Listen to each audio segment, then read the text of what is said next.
అష్టాదశ పురాణ వీక్షకులకు స్వాగతం.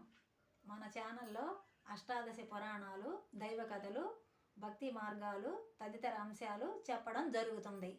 మన ఛానల్లో దేవీ భాగవతం, కార్తీక పురాణాలు, భాగవతం, ఇతిహాసాలు వంటి తదితర కథలు చెప్పడం జరుగుతుంది. చాలామంది పండితులు అనగా చాగంటి కోటేశ్వరరావు గారు, గరికపాటి నరసింహారావు గారు కార్తీక పురాణం వంటి, దేవీ భాగవతం వంటి, మార్కండేయ పురాణం వంటి తదితర అంశాలు ప్రస్తావిస్తూ ఉంటారు. మనం ఇప్పుడు అటువంటి పురాణాలలోని కథలను విపులంగా తెలుసుకుందాం. మన సనాతన ధర్మం గురించి ఎన్నో తెలియని విషయాలను, మరెన్నో దైవ పూజారాధన విధానాలను, తత్వాలను మరియు దైవానుగ్రహం పొందే ప్రయత్నం చేద్దాం. మనకి ఉన్నది 7 జన్మలకి ఒక్క మానవ జన్మ.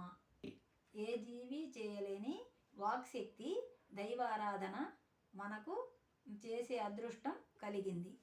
అటువంటి గొప్ప మానవ జన్మని మనం సద్వినియోగపరుచుకుందాం.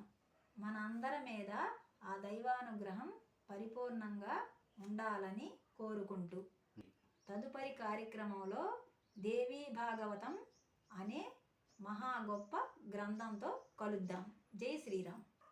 నమస్కారం.